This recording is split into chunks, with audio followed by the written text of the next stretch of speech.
back, everyone, to the After the Scales podcast, episode 24, presented by DJD Graphics. I'm Jacob Dove of Phenom Motorsports, along with Shaun Blight of Canadian Racing Tours. And then we have our co-guest driver, the number 9 Nitro 54 Sprint Car, Liam Martin. Today we have a pretty special guest. He's coming off of back-to-back wins at Huset Speedway, Garrett Williamson, driver, the number 23 Sprint Car. Garrett, thanks for coming on our podcast today. Heck yeah, it's a pleasure. Thank you guys. So for anyone watching, just giving you guys a warning that Garrett's currently inside his motorhome, so might be a little patchy, but we're just going to roll with it and hopefully get to talk to Garrett and see what is coming up here with the 360 Nationals. Obviously, we just had Cam Martin on, and Garrett is going to be probably one of the favorites, I think, for Knoxville. He's been running really good there. So yeah, Garrett, talk about how you're preparing really fast here for the 360 Nationals.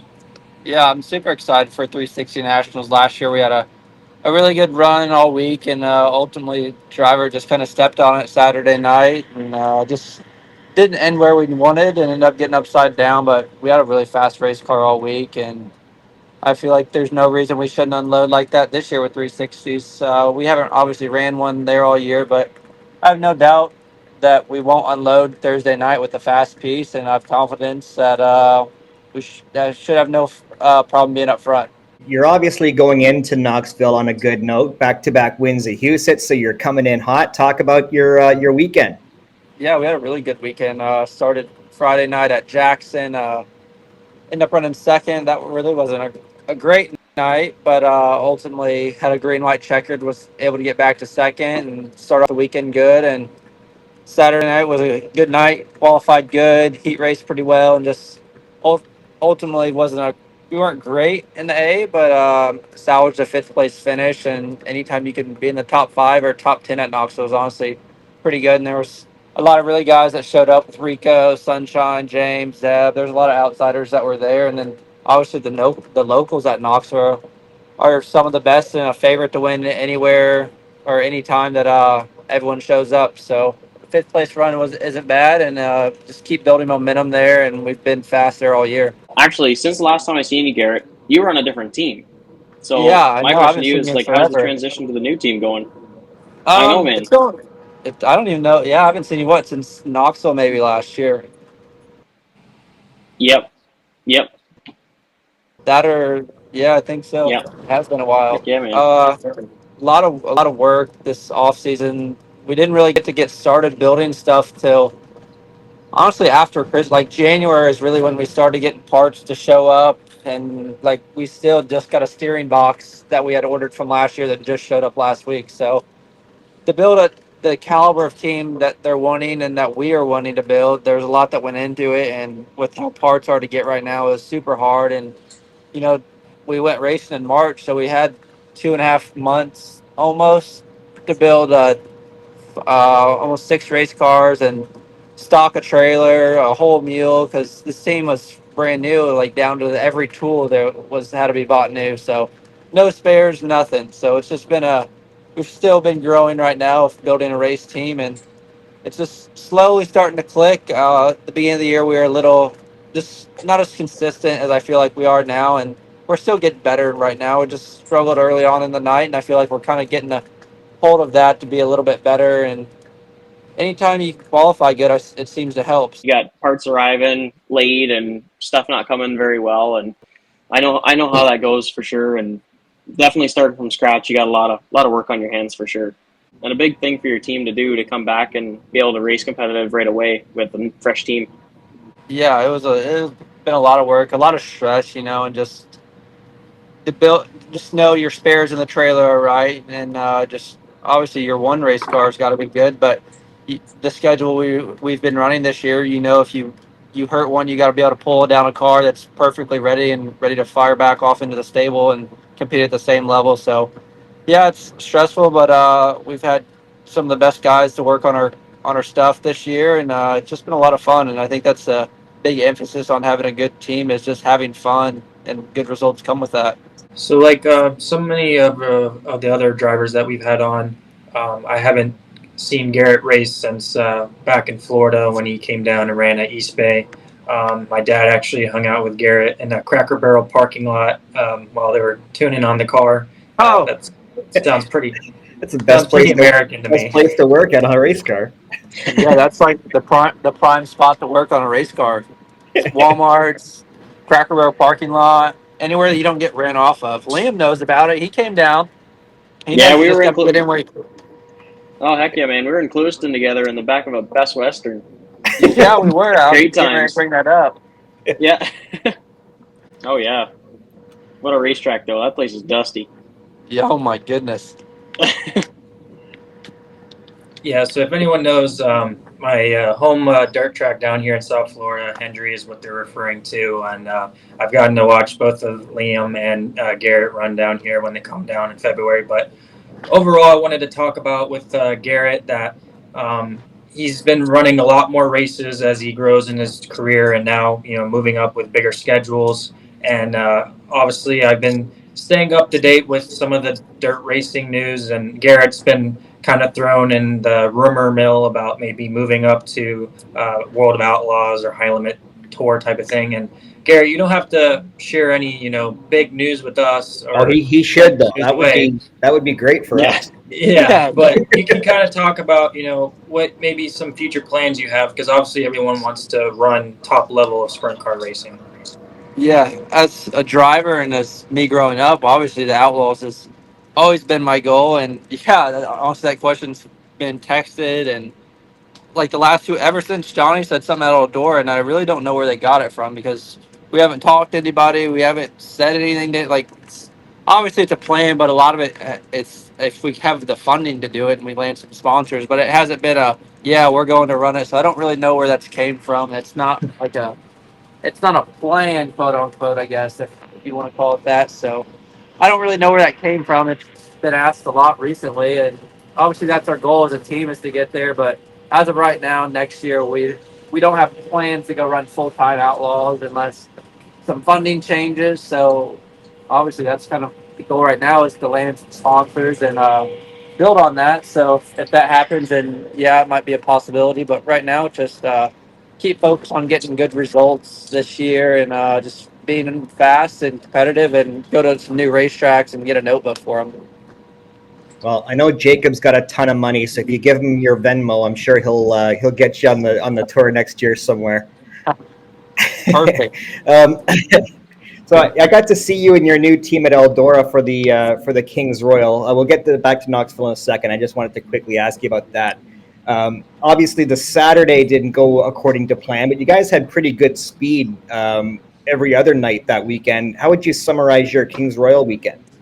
I don't know the right word for it. Saturday sucked. The format just didn't work in our favor, and I wasn't the hero to make up for going out late in qualifying like David and PPM did. And I wish I got to see them go bottom 1-2, and I think that could have saved their night maybe. But just going out that late kind of didn't work out in our favor. We hadn't qualified good there all week, and had just been saved by the format and being really good in the heat race. And Saturday the heat races were kind of narrow, and I wasn't honestly able to move around, and I kind of it sucked honestly to be in a C main after having such a good week was kind of heartbreaking. But obviously there's good cars, and I mean, but Cito was in the C, and then obviously you guys seen the B and who didn't transfer. So excuse, we just need to be better and work on our qualifying program. But yeah, would we start there Wednesday, Thursday, or Thursday, Friday, Saturday? Yeah, Thursday we led some laps, which was really cool, and ended up breaking a steering gear that night and later on in the A. But yeah, just laps up front there are huge, and just laps in general. Eldora is one of the hardest places to race at when it gets slick like that. So every time we go there, I think we need to qualify there better is what it comes to. It's a lot easier to race out up front. Coming from the there is really tough. Raced at a lot of big Lost tracks start. recently. Obviously, you're talking about Eldora, and then you were at Huset's, and now you got Knoxville coming up. I feel like you, as a personal driver, you're pretty strong at all the big and high horsepower tracks. Talk about how you're game planning for this big week coming up. We were talking with Cam Martin just before you about, there's hundreds of sprint cars showing up. You got 410 guys running 360s, It's going to be a stacked field. It's going to be hard just to get into the show. So talk Yeah. about, with our viewers, how you're preparing for that. Honestly, it's my favorite 2 weeks of in racing, and just try to not let it get to you, and try to treat it as just a normal week in a sense, and just really enjoy it. I feel like that's what's helped me the last year. Try not to get too wound up over everything, and what's going to happen is what's going to happen. So just keep it simple, do my job, and ultimately, if you do that, then if you do your job and do what we've done all year, I think we should be fine and not get caught up in everything, and just do my job and try to just lay low and just have fun. I think a lot of it comes from having fun in a race car and with a team, and good things seem to come from that. Well, I know as a driver, if you put a lot into the car too, you gotta really give your team the car and the race car and let them work on it, and for you to be able to Yeah, focus on what you got to do too. I know that's pretty big for me because we have a bit of a smaller team, and for myself, shop time is huge because I can focus on getting the car 100% ready so that it's just an easy flowing night all the nights for our team. yeah, definitely. I think So yeah, if that's something having to add because I know where you're coming from on that one, and I deal with it as well. Just because we have a bit of a smaller team, so definitely there's a lot of pressure if you got to be really into your race car as a driver. yeah, just being prepared going into weeks like that is huge. Just the you can't have the little things go wrong. The things are controllable. You just got to be on top of those things, and if you do that, then the rest is just kind of natural, and you just go with the flow of things, and you can only control so many things. So if you just everyone does their job, I feel like things go a lot smoother, and being prepared and just making it as a normal night as you can, and whatever happens from there, you just got to deal with it. How do you get your team prepared for a race night like that? Like, do you yourself kind of organize the team, who does what, or do you guys got to have a crew chief that does that? I'm not Yeah, too familiar with the team, so. yeah. Dennis, is crew chief, and then I feel like I kind of control like logistics and stuff. I do all that, and then we got two guys, Corey and Ben, and they have their jobs. They know what they're supposed to do, and there's really not too much. Everyone knows their job, and everyone kind of clicks really well together. So there's not too much confusion. I feel like, and everyone really does their job well. So right now, I feel like we're just clicking, and we vibe really good together. So everything's fun, and it goes back to just having fun leads to good results, and just having a good morale around the team. And I think you mean fun, not just on the tracks, just in general fun. You got In to have general, with your yeah. guys.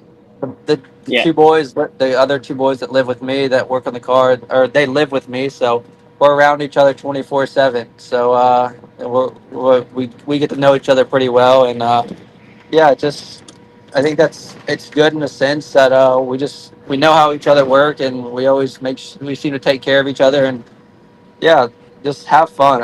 A lot of people get caught up in just so many little things and uncontrollable things and making them big deals. And I know the boys get mad because I throw a fit about a lot of stuff, but they seem to deal with it well, and they don't take any of it to heart. And I think that's huge. Sounds like you guys can make a YouTube channel. So we definitely could. Yeah. They are And pure entertainment. Yep. and Liam, you had one about the 360 versus the 410. I'll let you fire that one off. Yeah, for sure. Like I've not been able to run 410 yet, not had the opportunity. So my question to you is, what's the difference between 360 and 410 Knoxville? What do you find? At, Obviously, it's speed, but yeah, at Knoxville, I feel like the 360s in a sense harder just because you don't have the power to get you out of trouble, especially when it gets really far around the top and the curb's thick, and you hit that with a 360 and it'll kill the engine almost and just get you so balled up. And the 410, you always have a little bit more to get you out of things like that. And the 360 is really stagnant. Everyone's really close to the same speed, so it takes a while to get runs on guys, and uh, you really have to know when you're going to pull the trigger on things because you pull it at the wrong time and you hang and you'll just lose the whole run you spent 2 laps on. And the races with the 360s are really short there, so you have to get through the field quick and you have to make moves quick. But at the same time, you have to be smart and you can't buzz your tires. You can't hang the left rear and drag it down the straightaways because you'll get ate up quick doing that. And the 410's the same. It's just you can build some speed a little bit quicker, but it's also a lot easier. They both have their differences, and I haven't ran a 360 in a while now there, so I am curious to see what I feel after running a 410 all year. Yeah, no, for sure. That's a lot of good points there. I Yeah, can yeah, picture them. that's interesting. Like, do you have to race the track differently in one car versus the other? Do you find one groove maybe comes in better than the other?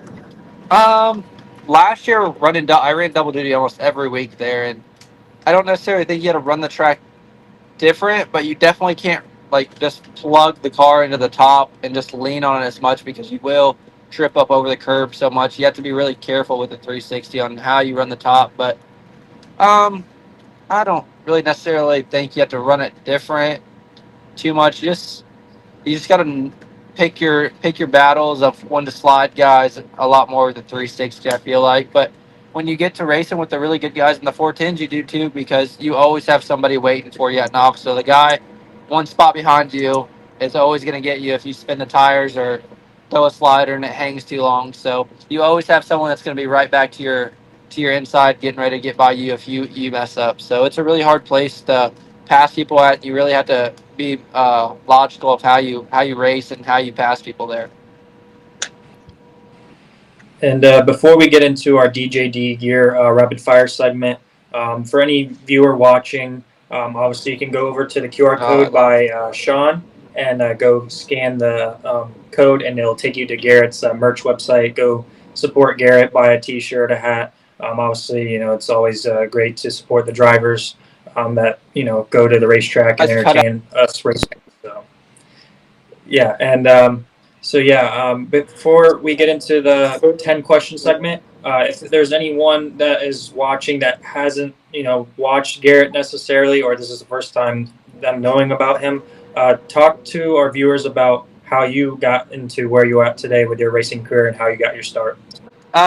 So my grandpa and uncle raced modifieds growing up way back when, and actually got me and my cousin into flat carts on dirt in Missouri and raced go-karts all growing up. I think I ran karts till I was 5, and then ended up getting into a junior sprint at 6, or maybe I was into 5 or 6, one of the two. Either way, I ran junior sprints till I was 10, I think, and then made the step to micros, and then I ran micros all the way till I was 19, and got fortunate enough to get in a sprint car and a fun ride, and obviously take any of it for granted because it honestly should have never happened. I shouldn't have got this far. So it's been a really cool ride, and just enjoyed every step of it. Well, that's definitely a cool story, and I know all of us will be rooting you on, and both Liam and Garrett and Cam, who we had on earlier. So I'll throw it over to Shaun to get into our fun little rapid fire segment.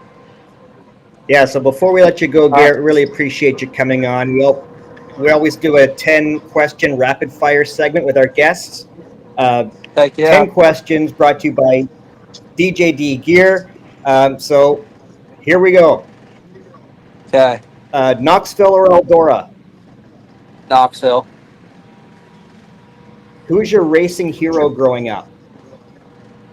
Carl Edwards. Ooh. If you could race any kind of race car that you haven't tried yet, what would you race and where would you want to race it at? I think if I could race a dirt bike and be as fast as Jet or any of the top elite dirt bike riders, I'd want to go run motocross. I think those are the most badass guys on the planet. So anything running motocross would be what I'd want to do. Is there anyone you wouldn't throw a dirty, nasty slider on to win the Nationals? I'd throw it at my own mom. That's what we like to hear. Days of Thunder or Talladega Nights? Days of Thunder. What's the best thing to do in Columbia, Missouri? No, there isn't much in Columbia. It is a college town, so the bar life and the college life's pretty good there. There's always some good bars to go to if you're into that, but fun activities, there's not a whole lot to do there. So speaking of being a college town, are there any sports that Mizzou are actually good at? They're getting better right now at football. They're coming back around to be a decent football team. They had a good year last year. They were good growing up, so I loved going to games and watching growing up, and then Honestly, the last few years I haven't, but it is good to see them putting the money back into being a sports town. All right, so Columbia, Missouri's right in the middle pretty much. So Royals or Cardinals? Cardinals. What's your favorite song right now? Favorite song right now. Hold on. If you can pick a walk-up song when they introduce you at Knoxville, what would you pick? Oh, God, that's hard. What would I like? Huh? Many Men. That would be a good one. God, I don't know right now. I listen to a lot of I listen to a little bit of everything. Maybe I've been listening to Cinderella a lot lately by Metro Boomin and Future. That gets me going. It's old, but I like it. All right, we'll take it. And last one, your favorite vacation destination? I don't know. Or if you could go anywhere, If I could go anywhere, yeah. well, hopefully Australia here in a few months. That's the Nice. plan. So Yeah, and I would, if you're looking for a media guy or photographer, I would love to tag along. That would be a blast. So just keep it in mind. Heck yeah. All right, man. We really appreciate you coming on. Good luck this week. Good luck at the 410 Nationals as well. And hopefully we'll see you down the road. Thank you guys for having me on. It's been fun. See you. All right, Liam, are you coming down? Yes, sir. We'll be there. Heck yeah. See you soon then. All right. Yeah, man. We'll see ya. Yep. See you guys. See ya. After the Scales is proudly presented by DJD Graphics. From commercial and personal vehicles to racing bikes and cars of all makes, models, and disciplines, DJD Graphics can fully customize your vehicle to suit your needs. For more information, contact Darren and visit his website at www.djdgraphics.com. Tell him Shaun and Jacob sent you to receive special rates.